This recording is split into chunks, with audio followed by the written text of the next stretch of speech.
நம்ம வீட்டில் முன்னாடி என்னெல்லாம் செடி வச்சுருக்கோம் அப்படின்றத ஒரு டூர் மாதிரி பார்த்துருவோம். ஃபஸ்ட்டு நாங்கள் நித்தியமல்லி செடி வச்சுருக்கோம்.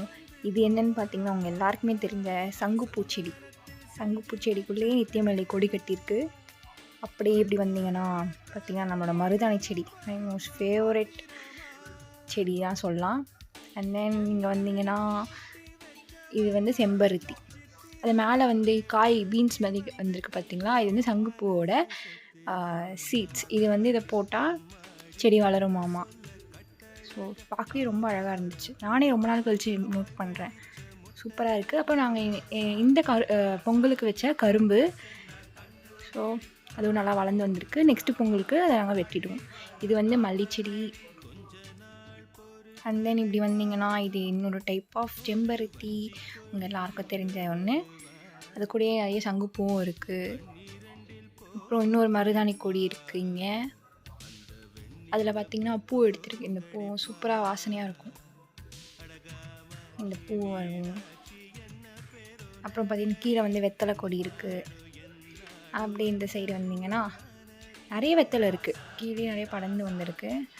அப்புறம் இது வந்து ஜாதி பூ. அது கூடவே இந்த பக்கம் பார்த்திங்கன்னா பாரிஜாதம் இருக்குது, பாரிஜாதம் செடி, பாரிஜாதம் பூ.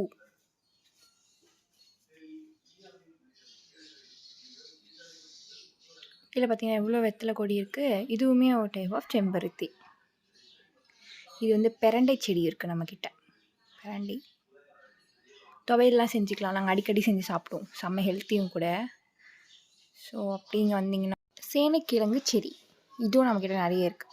இங்கே பார்த்திங்கன்னா எவ்வளோ பெரிய வெங்காயத்தாள் ஸ்ப்ரிங் ஆனியன் செடி. அதுக்கப்புறம் கீழே பார்த்திங்கன்னா புதினா. மோஸ்ட்லி எதுவுமே வெளியவே வாங்க மாட்டோம் நாங்கள். பார்த்திங்கன்னா இங்கேயுமே சேனைக்கிழங்கு. அப்படியே வந்தீங்கன்னா நாங்கள் பைனாப்பிள் செடியும் வச்சுருக்கோம். இந்த பக்கம் ரைட் ஹேண்ட் சைடு ஃபுல்லாக நாங்கள் இந்த மாதிரி செடி. லெஃப்ட் ஹேண்ட் சைடு பார்த்திங்கன்னா எங்களுக்கு வந்து தென்னை மரம் வச்சுருக்கோம், கொய்யாக்காய் மரம் வச்சுருக்கோம். பார்த்திங்கன்னா உங்களுக்கே தெரியும், கொய்யாக்காய் மரத்தில் பூ இருக்குது. நான் இன்னொரு வீடியோவில் பின்னாடி தோட்டத்தில் என்னென்ன வச்சுருக்கோன்றது காட்டுறேன். இதே மாதிரி வீடியோ டெய்லியும் வெளியே வந்து ஈவினிங் பார்த்திங்கன்னா சூப்பராக இருக்கும், செம்ம காற்றடிக்கும், இன்னும் ரிலாக்ஸிங்காக இருக்கும். இங்கேருந்து நம்ம எல்லா செடியும் பார்த்து ஈவினிங் ஆனாலே அட்லீஸ்ட் ஒரு 1 hour 1.5 hours தேவைப்படும் இங்கே இருக்க எல்லா பூவும் பறித்து.